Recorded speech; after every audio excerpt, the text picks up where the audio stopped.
Thank you so much for coming. Hold on for a second. We'll begin in about 6 minutes.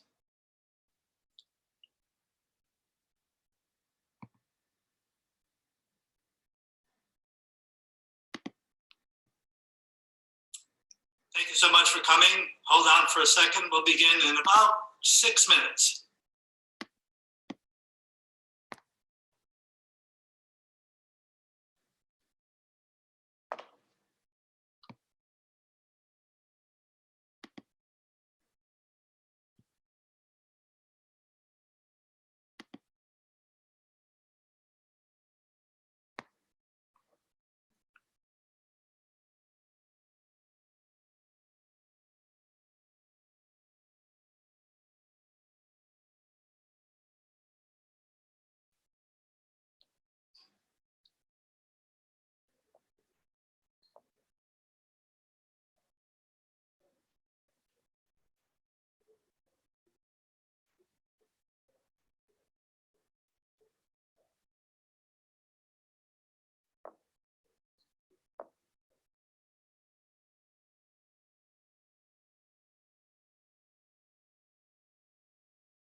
Hi, everybody. I'm Paul Rosselli from the Bartlesville Land Trust. Hold on just for a few more minutes and we'll begin.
Everybody, just hold on for a few more minutes.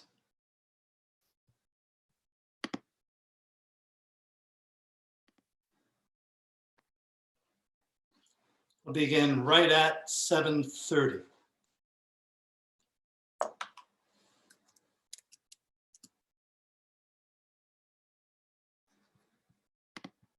This is kind of interesting. Hi,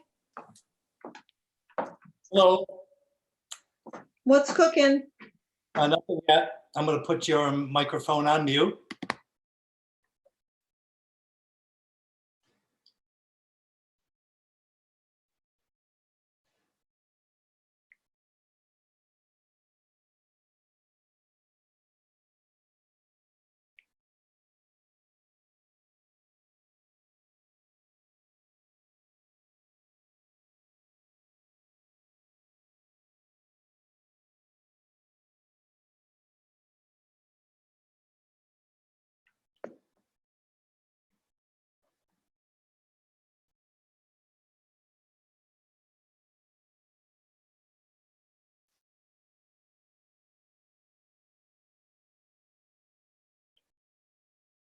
And we'll begin in just a few minutes, and then I'll unmute everybody if you like to ask questions during this demonstration. Ask away.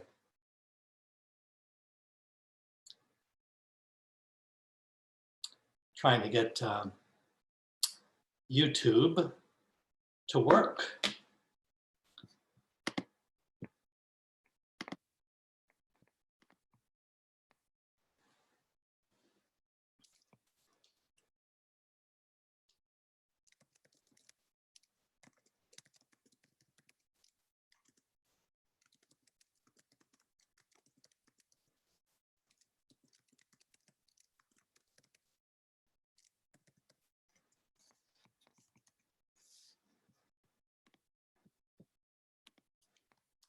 There it is. And let's see if I can access it from here. Perfect. All right, it's 7:30. I want to welcome everybody. My name is Paul Rosselli, still getting a little bit organized. There we go. Tonight we're going to make something that I saw on a Korean website. And it includes some kale, some, here, let me move this down a little bit so you can see what's in it. Some kale, some green onions, some bean sprouts, some daikon radish. This is half the daikon radish.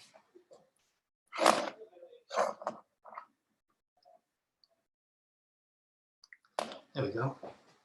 And a little bit of garlic, some hot pepper powder. It's always a fun thing. And we'll talk a little bit about who I am and why I'm doing this. Why am I doing this? It's a good question, right? Let's see if I can unmute everybody so you can take part if you like.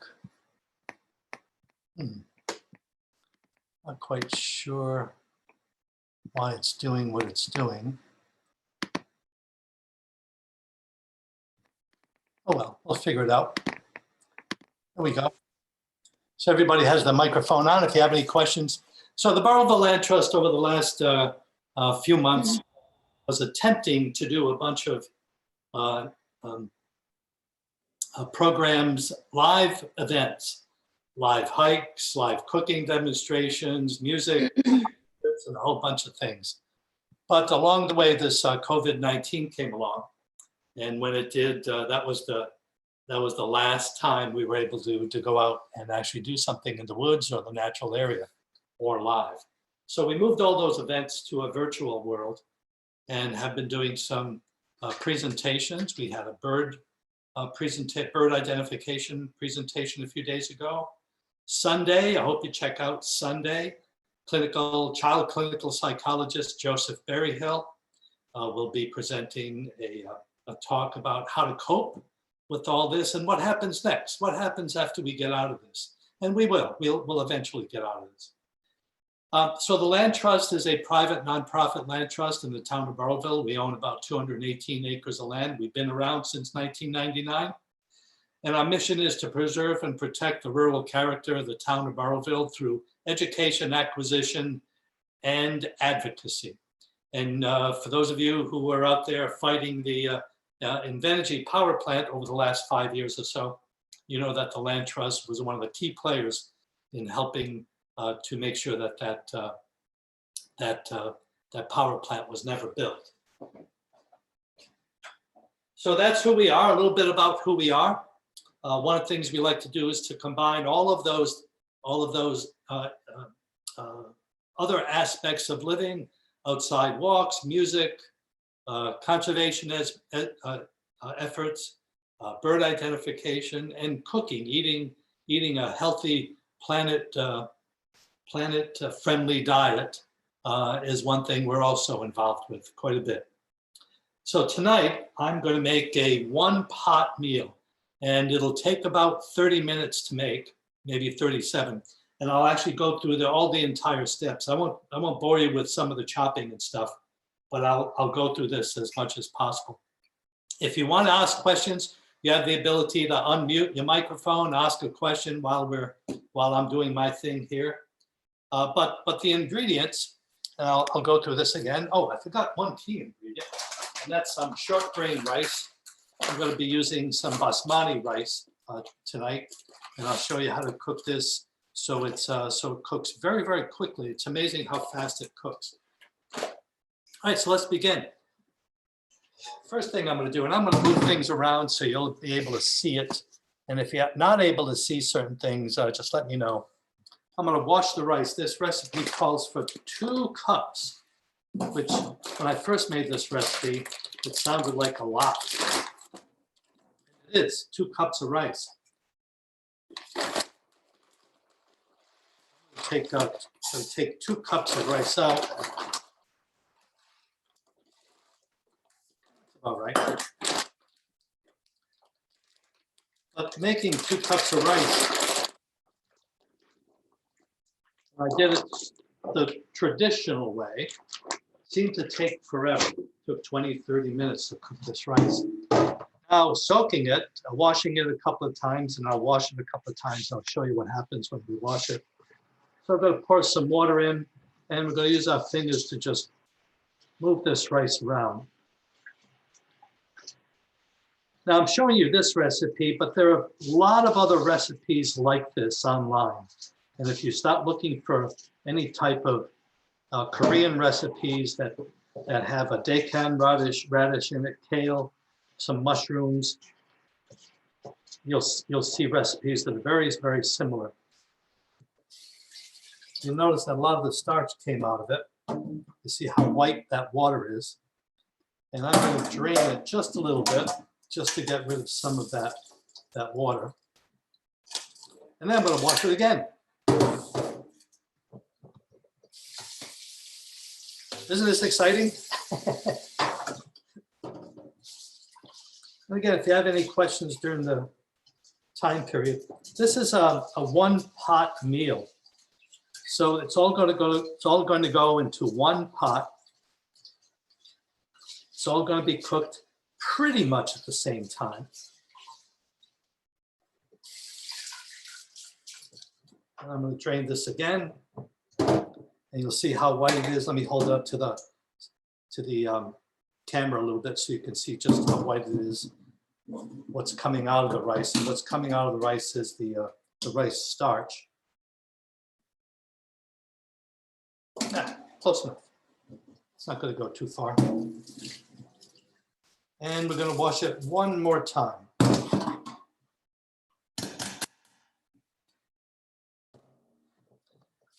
And when I used to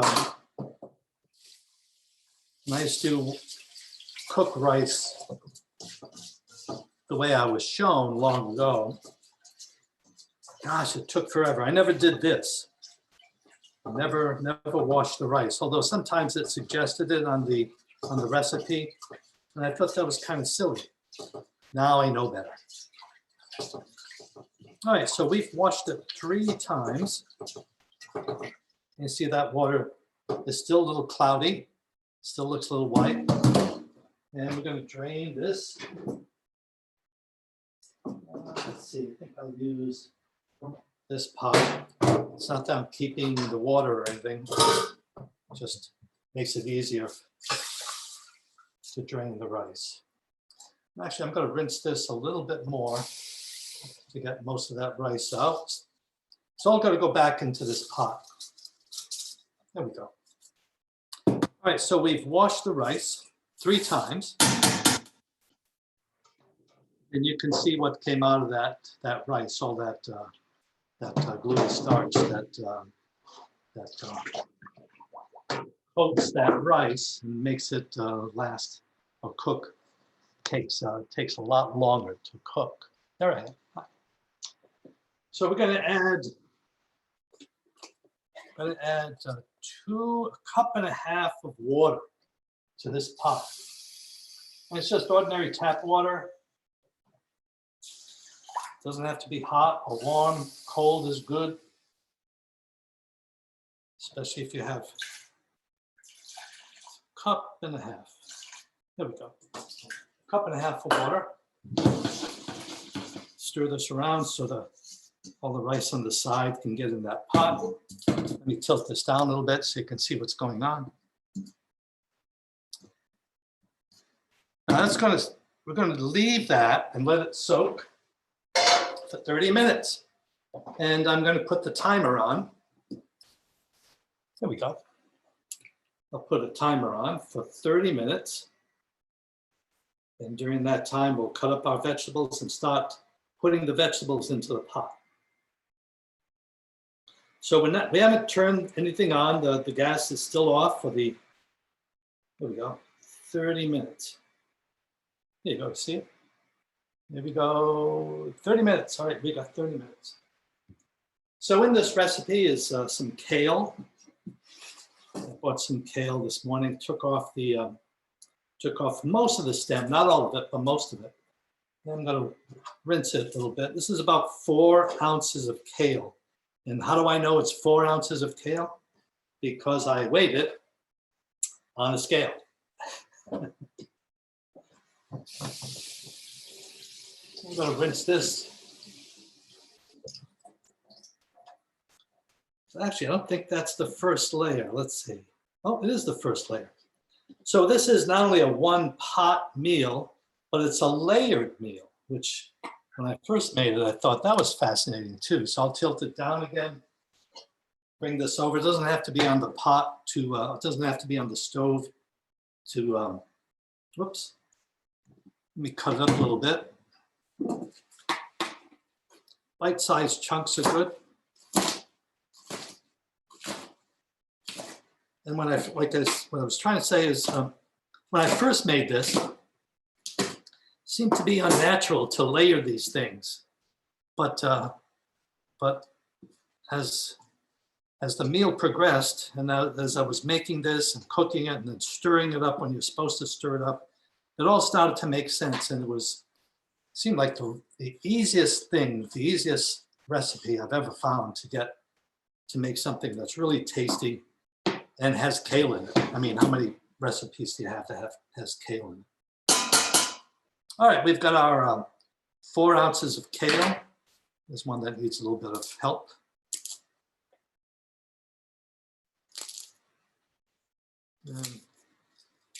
Yeah, there's our kale. So our rice is still down there. Our rice is way down there, still soaking. We've got kale on top of it. And the next thing we're going to do, we're going to use a daikon radish. This radish is about yay long. And this is what I found in the store, just half of it. I'm going to peel the outside. If you've never had daikon radish, notice that it has a peppery taste to it. And I'm going to use about half of this. You know, when I was growing up, I always watched cooking shows. I'm not quite sure why, but I always found it fascinating to watch people cook. And now, being a semi-adult, it's fascinating to actually have an opportunity to do this in a platform to do it in. So I'm going to cut some circles, about anywhere from 1/8 of an inch to 1/4 inch in thickness. Move this a little bit over here so you can see what's going on. And this is about half that daikon radish.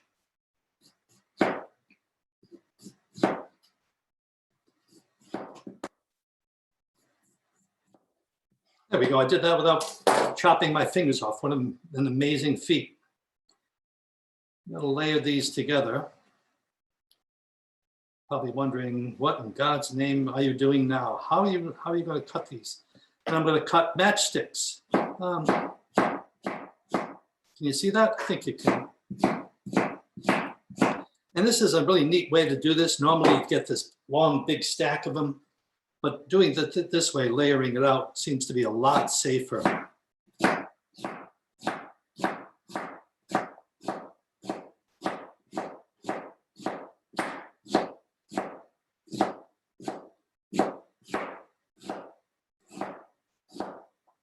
There is a Korean name to this dish, and for the life of me, I can't pronounce it, but if you know it, please unmute the microphone and let me know what it is. And then this is going to be our second layer.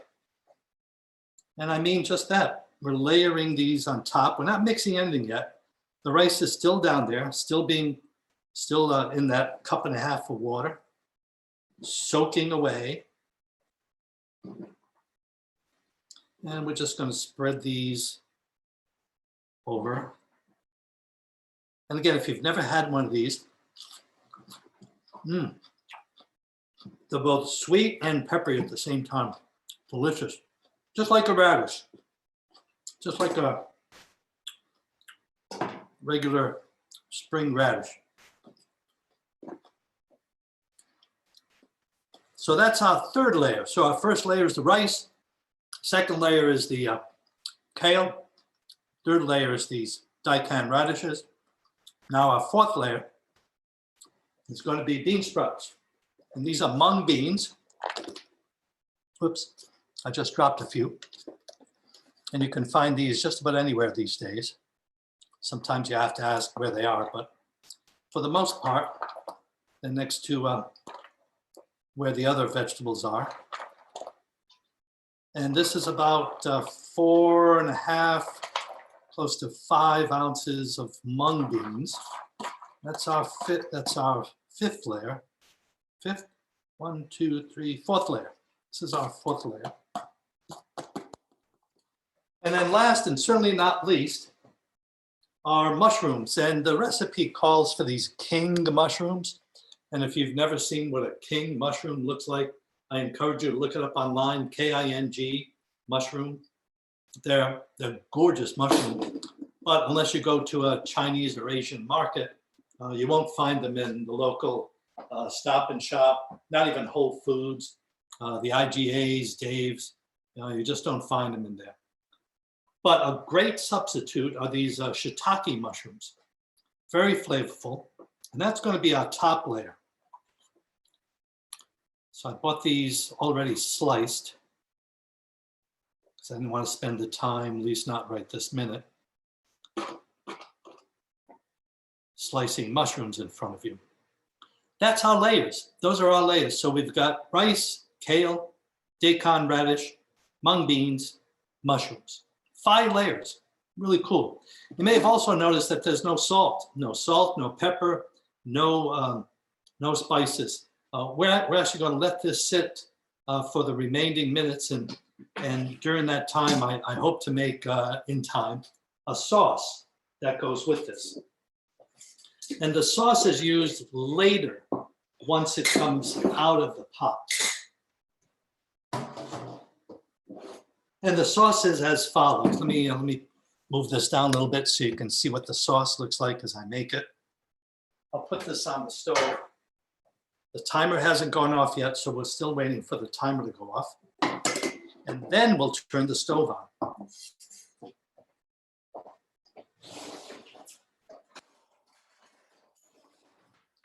So the first ingredient is a 1/4 cup of soy sauce. And again, this is the sauce that will go on your 1-pot meal over there after it is cooked. There's 1/4 cup of soy sauce. And it almost doesn't matter if you get the light salt or the regular salt, soy sauce, get whichever one you want. Next thing is these, next ingredient is this hot pepper flakes. Now you may wonder, oh my God, this is going to be incredibly hot. And by the way, this is what it looks like inside. I don't know if you can see that. It's exactly what the description is. These are hot peppers, baked, dried, ground up into flakes, put in a bag, and here it is. And we're going to, oh boy, that's really strong. And we're going to use 2 teaspoons of these hot pepper flakes in our sauce. There's 1, 2. Now, if you want this recipe, send me an email, paul@paulrosselli.com. And I'm happy to send you the recipe along with the ingredients for both the 1-pot creation over there on the stove and this serving sauce. As I was about to say, it would seem like this is a very hot sauce, but it isn't. It just gives that little bit of tang to it. Next thing is a teaspoon of sugar. And again, this is up to you and as to what exactly type of sweetener you want to use. But the idea here is to offset the spiciness and the heat of that those hot red pepper flakes. 1 teaspoon of sugar. Oh, put that away. And now some green onions. And there was a sale on green onions today. A whole bunch for $1. Organic green onions for $1. Set that aside for a second. If you have any questions, please feel free to unmute your microphone. And we're going to use both the white part and the green part. Since this is your sauce, you can be as delicate, as intricate, or as rough on these ingredients and this chopping as you want. In other words, you can tailor this sauce to your own taste. You can use a little bit less of the hot red pepper flakes. You can use a little bit more of the sugar. Although I like, although you may want to try it in its original form first, and then try something else a little later.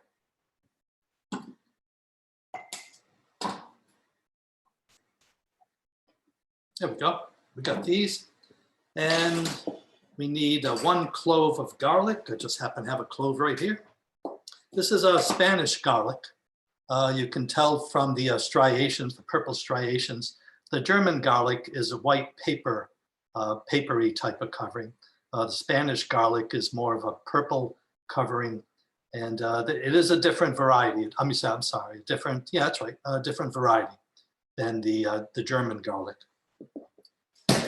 And we'll cut this. Take that bottom part off that's connected to the root.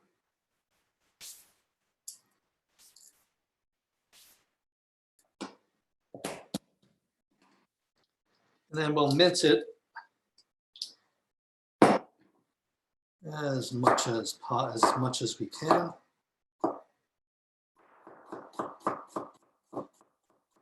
Can you see that? I think you can. Great.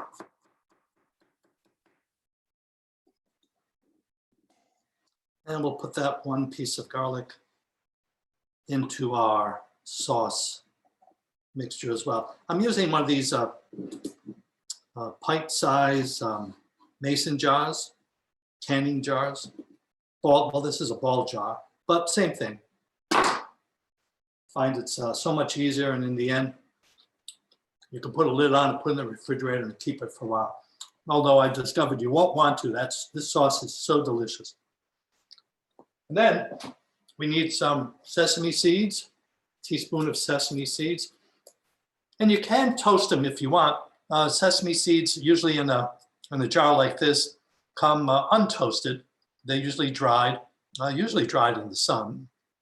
If you can imagine all these little seeds hanging out in the sun. We're going to use a teaspoon of sesame seeds. Let me dry this a little bit.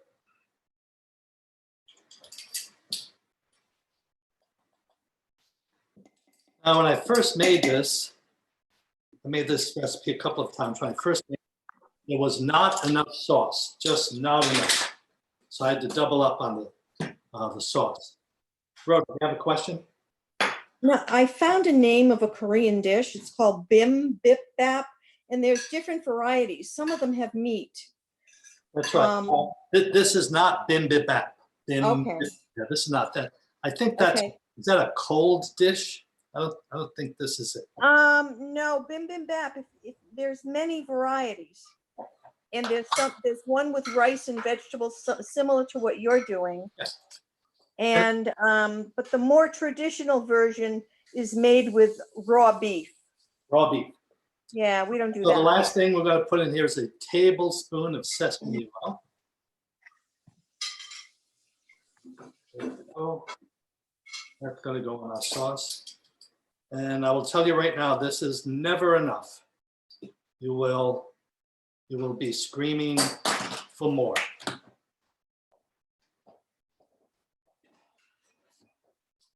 Let's see, how are we doing on our time?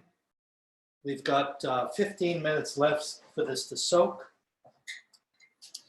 Once you've got it in here and you've got a lid on it, tighten the lid, shake it up, and that's your sauce for the for your one pot meal. And I'll tell you, it smells out of this world. Oh, wow. Really cool stuff. Okay, so now we have to wait for 15 minutes for that. And you really do have to wait. You really do have to give it 30 minutes to sit there and soak. Because if you don't, then everything else is going to cook slower than the rice. The idea here is that once this gets going, that rice is going to cook. And believe it or not, 14 minutes later, everything is done. The rice, kale, radish, bean sprouts, mushroom. They're all done. They're all cooked, all at the same time. So we have a few minutes. Let me tell you about the Burrillville Land Trust and some of the other things we're doing. And actually, since we have a little bit of time, I'm going to play for you a little slideshow, tell you about the Land Trust. And these are really pretty pictures. These are beautiful pictures. So hopefully you won't mind as I play this, because you'll be so excited by the pictures that I'm going to show you. Oops, I should have done that. Hold on a second. There we go. Let me go back here, and I'll share the screen. There it is. Hit the share button, and I'll hit the play button and tell you a little bit about the Burrillville Land Trust. So welcome. So glad you're here. The Burrillville Land Trust has been doing activities since about the first week of April. We've been trying to focus them on Earth Day and celebration of Earth Day. Every day is Earth Day. This year is the 50th anniversary of Earth Day. The Burrillville Land Trust is a nonprofit 501c3 private land trust in the town of Burrillville. We are an all-volunteer public charity. Been around since 1999. If you want to give a little bit of love or know more about the Burrillville Land Trust, check out our website, burrillvillelandtrust.org. The mission of the Burrillville Land Trust is to preserve and protect the rural character of the town of Burrillville through education, acquisition, and advocacy. Our board members are all volunteers, all from Rhode Island. Most of them are from the town of Burrillville. Some are not, but we still welcome people to come into our land trust to help preserve some of the rural character in our town. Like I said earlier, we own 218 acres of land. That means we own it outright. Well, even though we're a private land trust, we are allowed through state public law to hold property. And we hold about 218 acres of property. In Rhode Island, there are 39 towns and cities. There are about 44 land trusts. And of those land trusts, half of them are what's called municipal land trusts. And half of them, the other half, are private land trusts. And we fall into the latter half of that category. Every fourth Wednesday of each month, we have a green drinks program. We're moving that to online. And our next one will be in May. And then we'll have one in June, on June 24th, the fourth Wednesday of every month. And you can find us here on Zoom. And if you're interested, again, just send me an email, paul@paulrosselli.com, and I'll send you more information. So why are you here? I often ask myself that when I conduct these presentations and have other people join us. It's because of that sense of place, that sense of community. Every time we go out into the woods and see a fallen tree or a tree that's been cut down, we can look at the history of this place through the rings of the tree. There are lean years and very robust years where the tree grew enormously. We're experiencing that now. These, with global warming, believe it or not, where we're seeing a lot of flush growth over the last several years. Of course, the gypsy moths didn't, the gypsy moth caterpillars didn't help a couple of years ago and last year, but for the most part, the understory is doing very, very well. Every time you take a walk in the woods, you come across things that are just unusual, seem out of place. Flowers and creatures that have been sitting there, buried beneath the soil, deep into the cavity of the streams and ponds, overwintering, trying to survive. And they do survive very well. Every time we take a step in the woods, those little pink things are actually little tiny mushrooms that are growing on top of lichens and moss and a whole bunch of other creatures that we see along the way. It's amazing to me that things grow on rocks and in crevices of rocks, like this rock fern and this moss, and this rock tripe lichen, which gets its nutrients directly from a piece of granite, a rock. Who would have thought? But that's what's in our backyards and in our woods. The last several weeks, there have been a lot of rain, and the vernal pools is certainly filling up. And in another couple of weeks, these little creatures, this three-toed red salamander, will be laying eggs, along with this guy, this four-toed yellow spotted salamander will be laying eggs and will be coming back into life along these vernal pools. So this sense of place, this sense of community is, I think, why you are here. And I'm really glad you're here. By the way, this presentation is being shown simultaneously on YouTube Live, as well as Facebook Live as well. So welcome. I'm really glad you're here. All right, let me stop this. Let's get back to cooking, because we got to cook, right? We got to try this thing, and I wish you could be here to taste it, but you can't. At least not tonight, anyway. All right, let's see what our time is doing. We've got about 8 minutes left. Any questions so far? And again, being on YouTube Live and Facebook Live, there are other people who are joining us as well. So they'll get tossed questions. Someone else will work with that. So what's neat about this recipe, and I'll look it up a little later. As this is cooking, I'll look it up and give it a Korean name, is that it's a one-pot meal. It's all in one pot, all just sitting there waiting for me to turn this on. So I hope you wait too. And our sauce is just sitting around waiting, marinating. Oh, I'll tell you, this is not enough. Not enough. I've made 3 times the amount, and it still wasn't enough. It's so good. May seem a little salty, but if you use the low salt soy sauce, it's a lot less salty.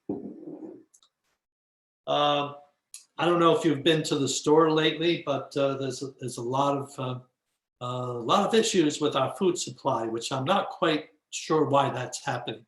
A lot of the aisles are bare.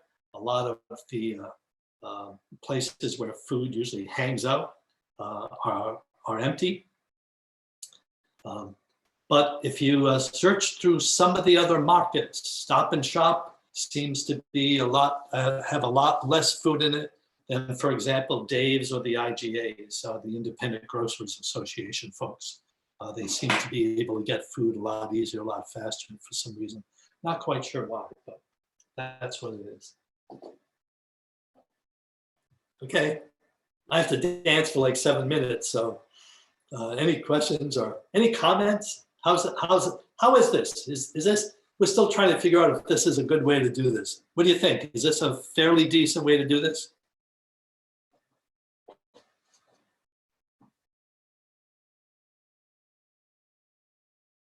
No answer. Okay, good enough. Great. I have a few more minutes left. Let's see where we are. 5 minutes. 5 minutes left. And it's got to be right exactly 30 minutes. Amazing. I've seen I've seen rice, and only in demonstrations. I haven't tried it myself. When it's cooked for like 28 or 29, you think, what's the extra minute? It's given that rice enough time to absorb that water, and then when it starts cooking, it'll cook in harmony and time to all the others. The other thing I noticed about this recipe is that they don't mention covering it, which is fascinating.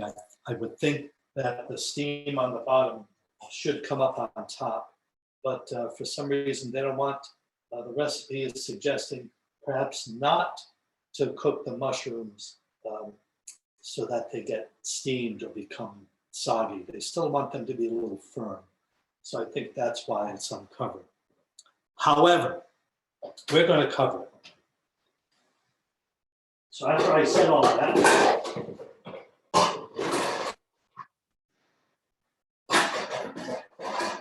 after I've said all that, we are going to get a cover if I can find one.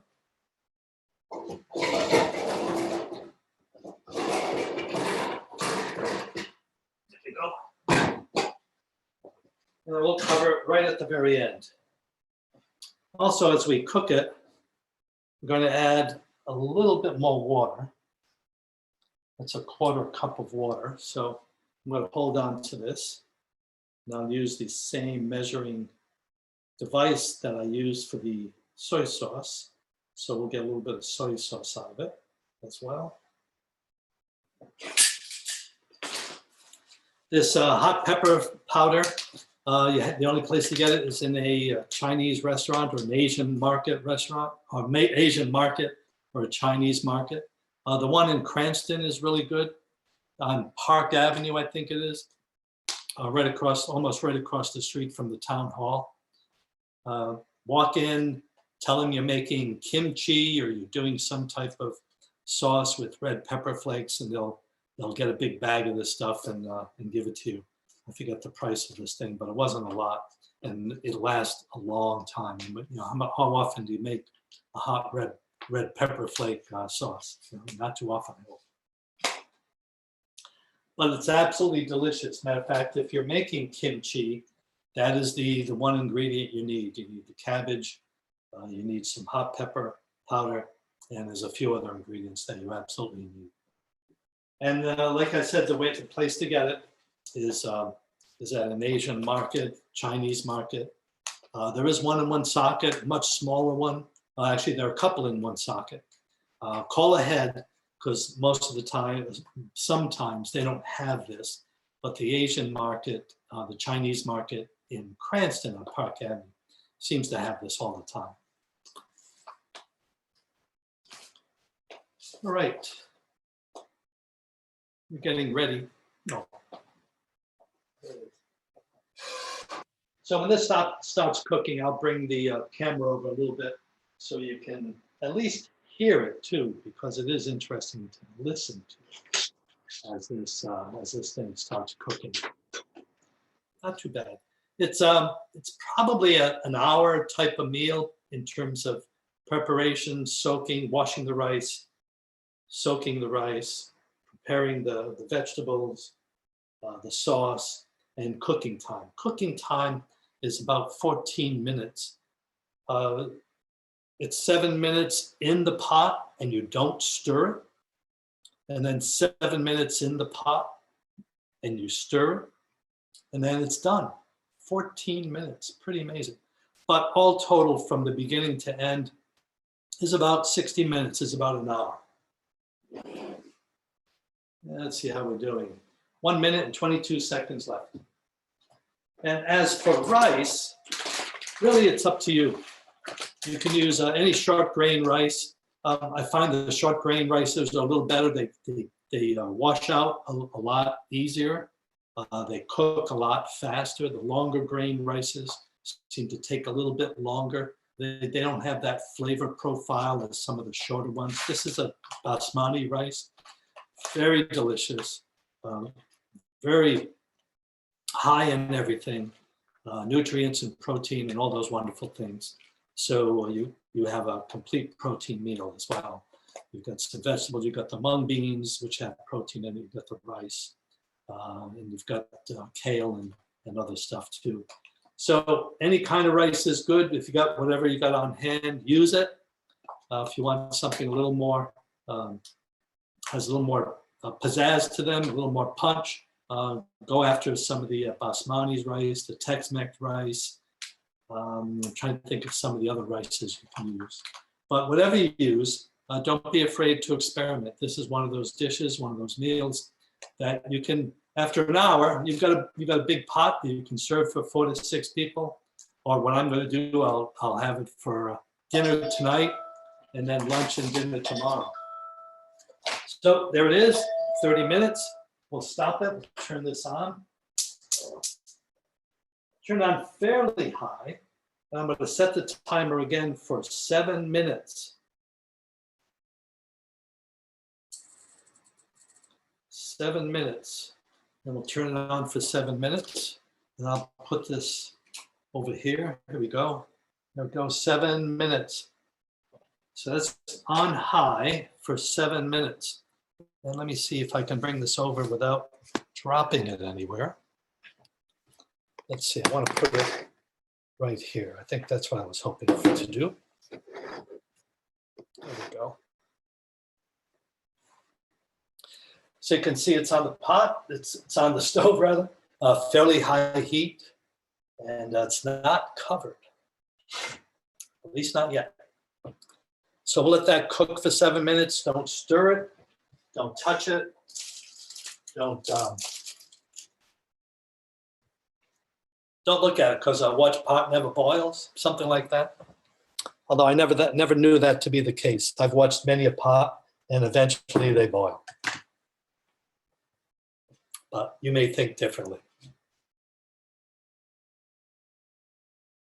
So this looks like a lot of stuff, and it is. The kale will shrink down a little bit. The mung beans, the mushrooms will shrink down a little bit. The rice will expand a little bit. So you've got some expansion and contraction going on there. But this can easily feed 4 to 6 people for dinner. Earlier today, if you were here, we made a bread from a dough recipe that I put in the refrigerator overnight. And this is what came out of that dough. This is a pound of that dough. The dough will make anywhere between 4 and 5 loaves of bread over the course of 2 or 3 days. But the idea is you make a rough dough, water, flour, and yeast, salt. Mix it all up, leave it on the counter for a couple of hours, then throw it in the refrigerator. You leave it there for the yeast to do its thing, for gluten development and for flavor development. And then after about 18 hours, after about 16, 18 hours, you take out a pound of dough, weigh it on the scale, knead it a little bit, put on a piece of parchment paper, put it in a 450-degree oven, and within 20, 25 minutes, you get a loaf of bread. By the way, this is completely gluten-free, talking about bread, completely gluten-free, 100% vegan, mung beans, rice, kale, mushrooms, and the day-count radish. You got a whole bunch of things going on there: grain, some fungus, and a root crop, and a vegetable, and some bean sprouts. So you've got everything there. So again, we're not going to cover this yet for the first 7 minutes. And there's a very, very little steam coming up on top of it. Hasn't quite reached a boiling point yet. But that rice is cooking.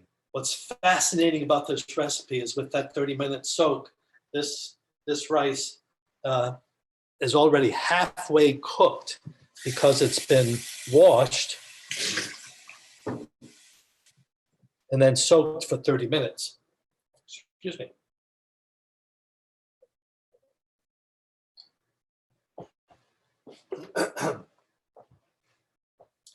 Actually, I wonder if it'd be better if I put it over here. What do you think? Let's see. Let me put it over here. Make sure this doesn't fall.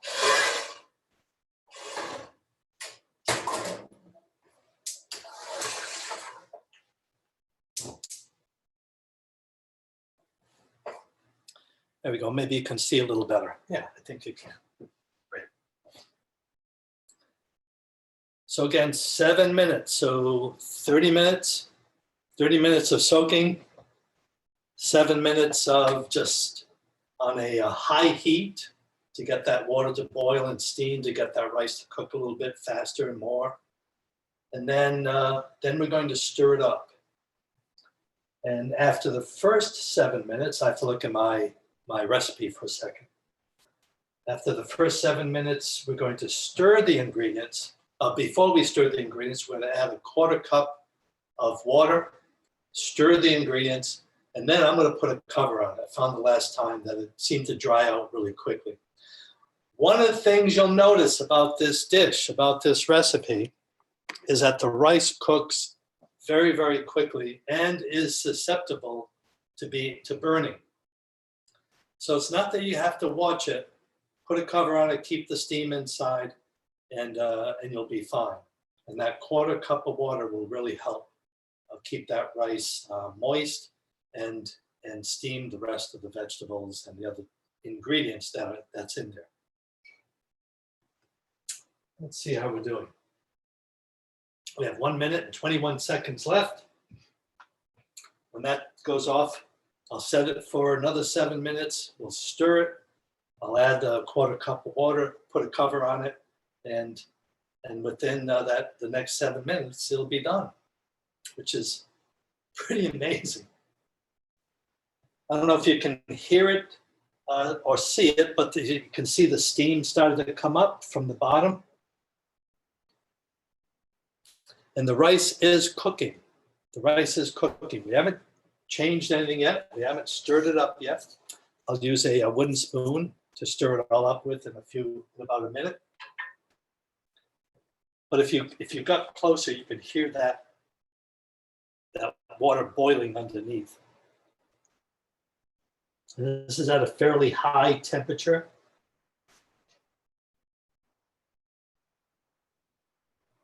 Almost.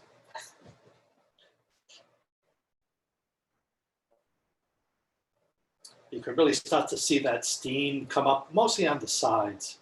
But it's also coming up right through the middle and cooking that kale. Let me see if I can show it to you this way a little bit.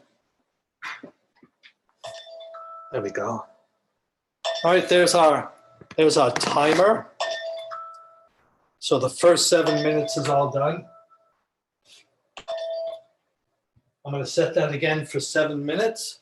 Stir this up. And if you could see this, I'll see if I can bring up some of the rice right from the bottom. The rice is cooked. The rice is ready to eat.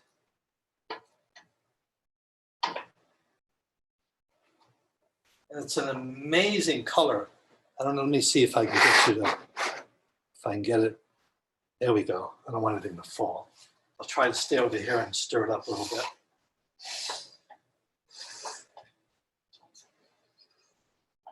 One thing I noticed too, that there was never enough mushrooms. So it calls for about 4 or 5 ounces of mushrooms. I think you could easily put double that. But again, that rice is all done. That rice is cooked. All right, we've stirred it up a little bit. And if you were here, you could see there's practically no water on the bottom of that pan. I'm going to add 1/4 cup of water. I'm going to put it on the sides. I'll put it on the side of the pot. Turn this down a little bit on low. And we're going to cover it.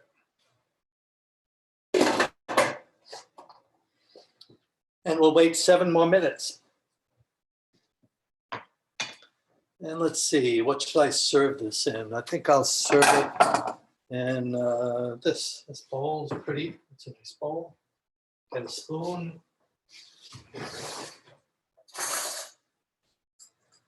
A fork.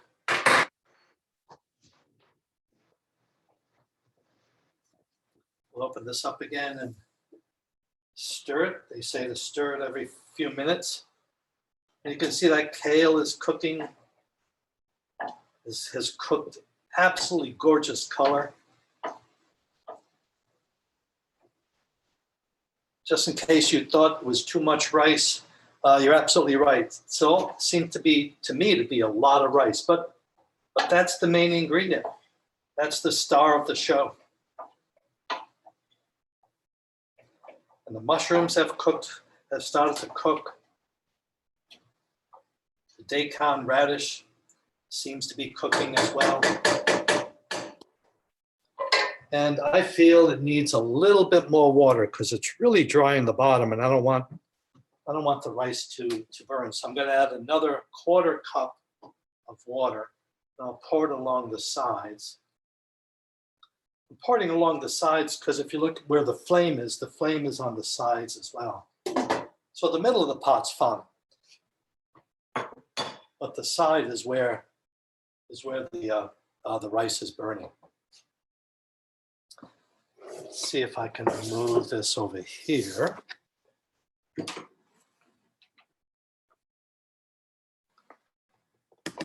we go.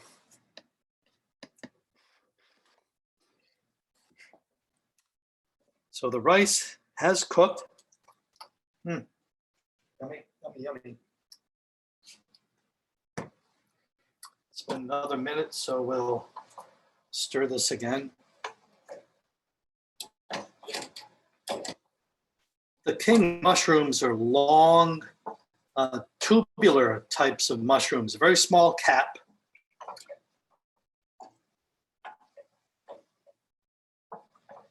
And they are just very, very solid, robust flavor. Not like the normal white button mushrooms, more on the order of a baby Bella mushroom or Bella mushroom. I'm going to turn this heat up just a little bit, and I'm going to add another 1/4 cup of water. I still feel it's a little bit too dry in the bottom, and I don't want the rice to burn. One thing you notice right away when you lift up the cover of this is that it doesn't have much of a smell. Remember, there's no salt, there's no pepper, there's no seasoning, there are no herbs, no spices. Everything we're going to add to this sauce when it's cooked is in this little jar. Oh, and I'll tell you again, it's not enough. We'll let it cook like that, stay covered for another 30 seconds or so.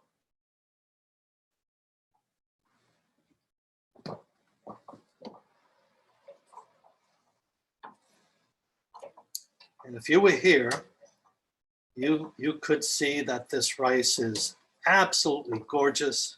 You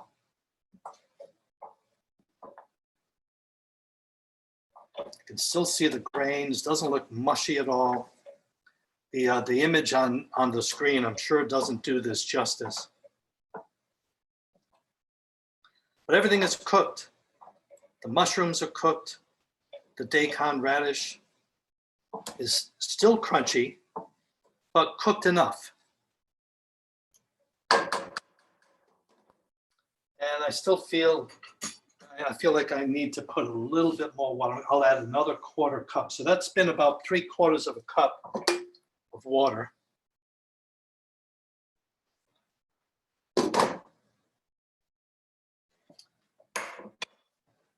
And we're coming up on 8:26. Let's see, 8:24. So I've got to cook. So this will be done just in time before we end.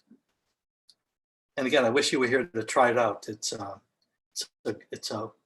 fabulous, healthy, earth-friendly type of meal. All right, it's been about another 30 seconds. We'll stir it around a bit.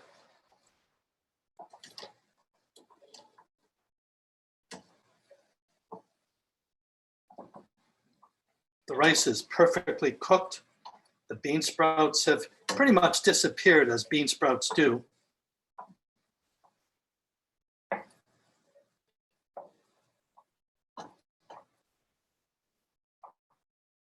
Kale looks good.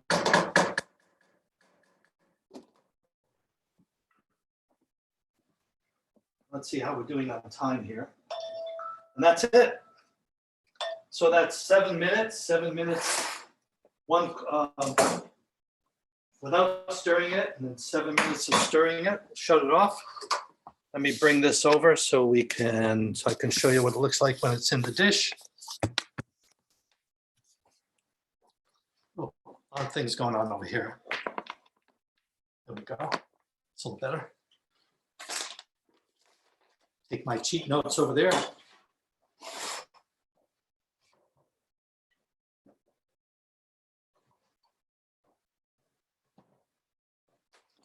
So here's our rice dish. There it is. Here's our recipe. We made this tonight, you and I. It's a serving dish. Let me get some of this out of the way. Bring our sauce over. We'll get a spoon to serve some of it. Not only is this a one-pot meal, but it's a complete meal. It has all the proteins and vegetables and other good stuff right in it. Here, let me tilt this down a little bit so I can show you what it looks like when it's in a dish.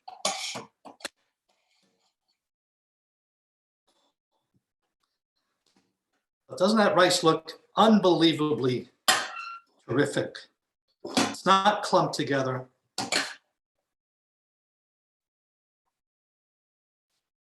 I want a few more mushrooms, a little bit of kale. It might be a little too much kale, but you get the idea.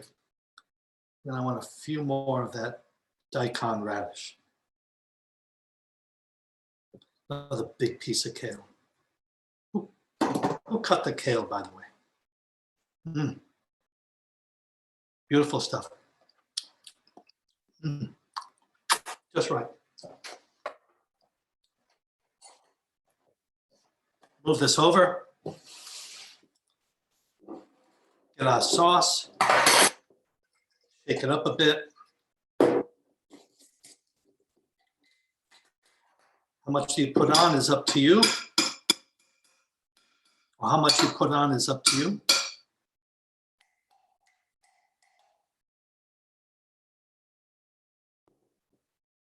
Go. Like I said earlier, it's never enough.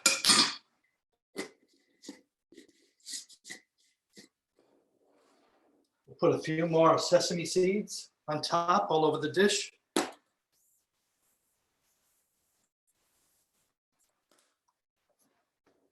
And we'll cut up a few more, one more green onion, and we can put it on top of it.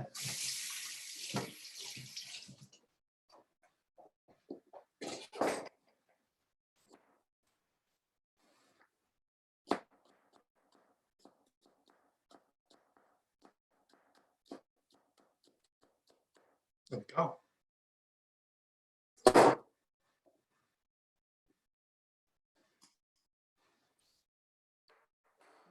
So there it is. Isn't that unbelievable? I hope you think so. And it was all cooked within the hour. You know, not only am I a firm believer in starting on time, but also ending on time. So we got just a couple of minutes left. If anybody has any questions or comments, please unmute your microphone and go ahead. Go ahead. I'm going to try this because I haven't had dinner yet. This is my dinner. There you go. Look at that. Beautiful. Absolutely gorgeous. The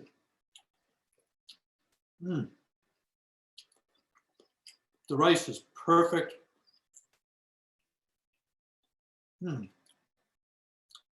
Kale is steamed and cooked just right. Has a bit of a crunch to it. The mushrooms have diminished, have shrunken in size, but still absolutely delicious.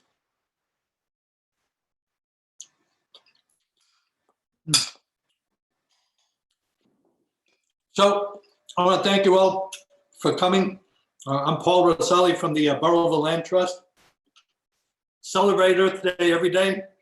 One easy way to celebrate Earth Day every day is to cook a delicious earth-friendly meal using grains and vegetables and local ingredients, things like kale, which is just starting to come into season.